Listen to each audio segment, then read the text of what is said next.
Hello students, welcome to our channel. आज हम start करने वाले हैं एग्रीकल्चर स्टैटिस्टिक्स। तो एग्रीकल्चर स्टैटिस्टिक्स को सब बच्चे बहुत हार्ड समझते हैं, पर वो है नहीं। ये सिर्फ आपके बीएससी एग्रीकल्चर में काम नहीं आएगा, ये आपके हायर एजुकेशन में भी बहुत काम आने वाला है। तो इसलिए आप इसको थोड़ा ध्यान से पढ़ेंगे। और चलिए स्टार्ट करते हैं। तो सबसे पहले हम इसमें देखेंगे कि स्टैटिस्टिक्स होता क्या है। इस वर्ड से एक एग्जाम्पल के थ्रू हम समझते हैं। सपोज करिए एक विलेज में दो फार्मर हैं, दोनों ने सेम वैरायटी का वीट ग्रो किया है। सेम वैरायटी का सेम टाइम पे सेम पीस ऑफ लैंड पे उन्होंने वीट ग्रो किया है। ओके, तो फार्मर ए की जो यील्ड है वो आई है 40 क्विंटल और जो फार्मर बी की यील्ड है वो आई है 48 क्विंटल। तो अब हमारे पास क्वेश्चन क्या आता है कि यील्ड में डिफरेंस क्यों है? या तो उसमें हो सकता है कि फर्टिलाइजर डिफरेंट यूज किया हो, मैनेजमेंट प्रैक्टिस डिफरेंट हो, या बाई चांस ऐसे ही हो गया हो। क्योंकि जब वैरायटी सेम है, सेम लैंड एरिया जो भी है वो सेम है, तो यील्ड में डिफरेंट कैसे है? तो उसमें मतलब कि प्रैक्टिस कुछ अलग की होंगी। तो यही सब पता करने के लिए, इसका साइंटिफिक आंसर पता करने के लिए हमें स्टैटिस्टिक्स चाहिए होता है। तो चलिए आप जानते हैं स्टैटिस्टिक्स क्या होता है। स्टैटिस्टिक्स जो वर्ड है वो डेराइव हुआ था हमारा लैटिन वर्ड से। अब लैटिन वर्ड कौन से लैटिन वर्ड से डेराइव हुआ था? स्टेटस, जिसका मीन है स्टेट और कंडीशन। अब देखिए कैसे इसको और अच्छे से समझते हैं हम कि एग्रीकल्चर स्टैटिस्टिक्स क्या है। इसमें एक एग्जांपल और लेते हैं कि एक फार्मर है, उसके 5 फील्ड हैं। ये उसके 5 फील्ड हैं, F1, F2, F3, F4 and F5। तो इन सब की जो यील्ड है, F1 की यील्ड कितनी है, F2, F3, F4 and F5। इन सब की यील्ड क्या है? एक की 40 क्विंटल है, इसकी 42 क्विंटल है, 38 क्विंटल है, इसकी 45 क्विंटल है, इसकी 41 क्विंटल है। अब क्वेश्चन जनरली क्या होगा कि इसमें पहले तो डिफरेंस क्यों है, कि सबसे बेस्ट फील्ड कौन सा है। अब सबसे बेस्ट फील्ड पता करने के लिए हमें क्या करना होगा? देखना होगा ना, ये हमारे पास डाटा आया, ये जो हमारे पास डाटा आया, यील्ड का जो डाटा आया, ये क्या है? ये हमारा डाटा है। ये किसका डाटा है? यील्ड का डाटा है। तो ये जो डाटा आया, इसमें सबसे ज्यादा किसकी यील्ड है? फील्ड 4 की। अब फील्ड 4 तो अच्छा परफॉर्म कर रहा है, उसकी यील्ड ज्यादा है।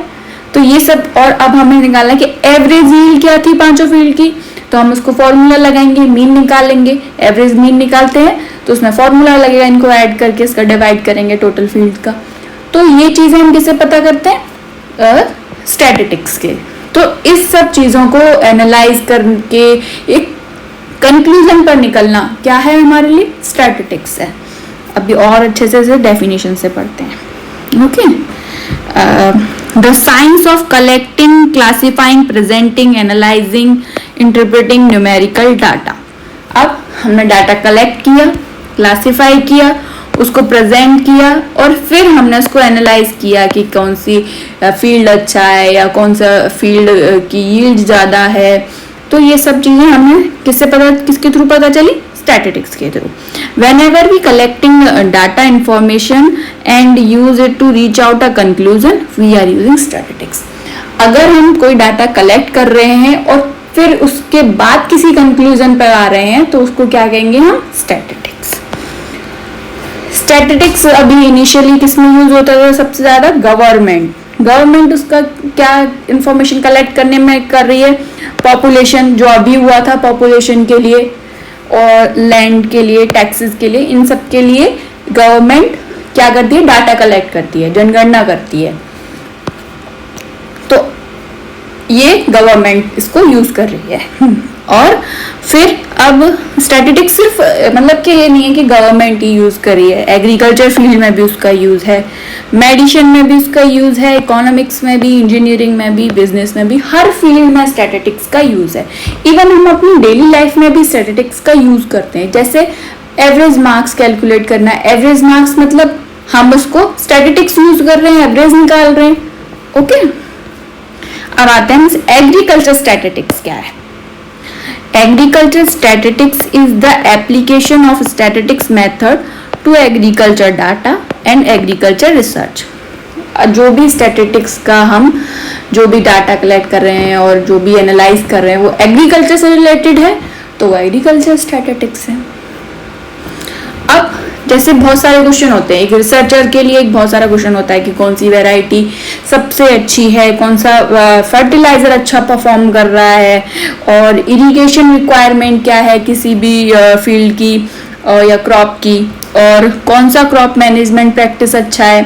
अब जैसे वो फार्मर ने 5 फील्ड जो उसके अलग अलग वो आए थे, तो उसमें क्या उसने फर्टिलाइजर कुछ अलग था, या मैनेजमेंट इरिगेशन मैनेजमेंट कुछ अलग था, या फिर इरिगेशन कुछ अलग करी थी, या अलग अलग वेराइटीज यूज करी थी, तो ये तो चीजें एनालाइज करके पता चलेंगी ना, तो इसलिए हमें स्टैटिस्टिक्स की जरूरत पड़ती है। अब इम्पोर्टेंस ऑफ एग्रीकल्चर स्टैटिस्टिक्स, अब इम्पोर्टेंस क्या है इसके, हेल्प इन एग्रीकल्चर रिसर्च। अब एग्रीकल्चर रिसर्च में क्या हेल्प करता है कि कोई भी क्रॉप वैरायटी लगाए, अब कौन सा फील्ड अच्छा परफॉर्म कर रहा है, तो उसमें ये देखेंगे ना कि कौन सी वैरायटी ने अच्छा परफॉर्म किया, तो वैरायटी के बारे में हमें पता पड़ा, कौन सा फर्टिलाइजर अच्छा प्रोडक्ट अच्छा रिस्पॉन्स दे रहा है, तो उससे पता चला इरिगेशन मैनेजमेंट कौन सा अच्छा है, या फिर कोई और इंटरकल्चर ऑपरेशन जो एक्स्ट्रा में हमने करी थी वो कौन सी अच्छी है जिससे फील्ड में यील्ड सबसे ज़्यादा आई। तो ये चीज़ें हमें एग्रीकल्चर रिसर्च में हेल्प करती हैं। अब आता है कंपेयरिंग ट्रीटमेंट। ट्रीटमेंट कंपेयर करने में कैसे, सपोज करिए कि हमारे पास 4 फील्ड्स हैं। ओके, हमने इसमें 4 फील्ड्स में अपना अलग अलग फर्टिलाइजर यूज किया। अब एक में किया हमने DAP, एक में हमने किया यूरिया, एक में हमने किया MOP, एक में किया हमने यूज SSP। अब जब ये चारों अलग अलग हमने इसमें फील्ड में अलग अलग प्लॉट में हमने अलग अलग फर्टिलाइजर यूज किया, अब इसमें कौन सा अच्छा परफॉर्म करेगा, वो इसका मतलब वो अच्छा है। तो ये कंपेयर किया ना हमने कि इसमें अगर यील्ड ज्यादा आई है या फिर कुछ भी है, तो फिर इसमें हम कंपेयर कर सकते हैं इन ट्रीटमेंट में। तो ये ट्रीटमेंट कंपेयर करने में डिसीजन करता है, डिसीजन मेकिंग। अब जब हमें पता होगा कि कौन सी वैरायटी अच्छी है, कौन सा मैनेजमेंट प्रैक्टिस अच्छी है, या कौन सा फर्टिलाइजर अच्छा है, तो हम वो यूज करेंगे, हम एक डिसीजन ले पाएंगे और प्लानिंग कर पाएंगे। ये हमें प्लानिंग में भी हेल्प करता है कि हम कौन सी वैरायटी यूज करें, तो ये हम प्लान कर पाए ना, हम अपना पूरा वेदर फॉरकास्टिंग में।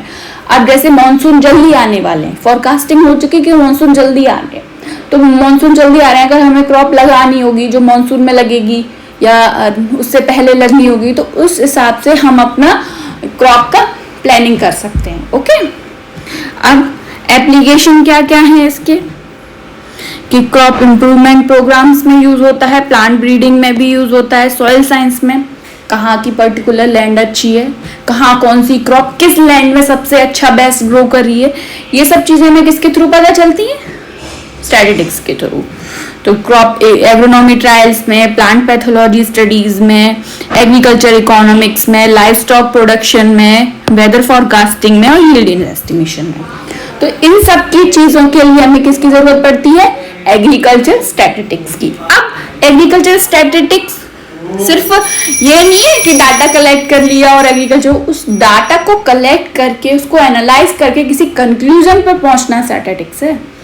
कि हमने डाटा कलेक्ट किया, कि 4 फील्ड का डाटा कलेक्ट किया, कि अलग अलग फर्टिलाइजर हमने उनमें दिया, तो उनका जो डाटा कलेक्ट हुआ कि यील्ड किसने सबसे ज्यादा अच्छा परफॉर्मेंस किया, अब हम उसको एनालाइज करेंगे, समझेंगे कि किसने अच्छा परफॉर्मेंस दिया। वो समझने के बाद फिर हम किस कंक्लूजन पर पहुंचे कि हाँ ये फर्टिलाइजर अच्छा है, तो हम इसको ही यूज करेंगे, ये इससे हमारी क्रॉप अच्छा ग्रो कर रही है, अच्छा यील्ड दे रही है या अच्छा परफॉर्म कर रही है, तो इसलिए हम उसे यूज करेंगे। तो वो एक कंक्लूजन पर निकलना स्टैटिस्टिक्स है। डाटा कलेक्ट किया, उसको एनालाइज किया और फिर उसके बाद हम एक कंक्लूजन पे आए। अब एग्रीकल्चर स्टैटिस्टिक्स का यूज क्या है हमारी डेली लाइफ में, तो डेली लाइफ में क्या यूज है, एवरेज मार्क्स कैलकुलेट करना, प्राइस कंपेयर करना मार्केट की, और एनालाइज रेनफॉल रिकॉर्ड, रेनफॉल के लिए भी यूज होता है, कंपेयरिंग क्रॉप यील्ड, और एस्टिमेशन ऑफ मंथली एक्सपेंस, हम मंथली एक्सपेंस को भी उसे कैलकुलेट करते हैं। तो ये सब चीजें हमारे एग्रीकल्चर स्टैटिस्टिक्स कहलाती हैं। ओके, तो अब मिलते हैं नेक्स्ट क्लास में।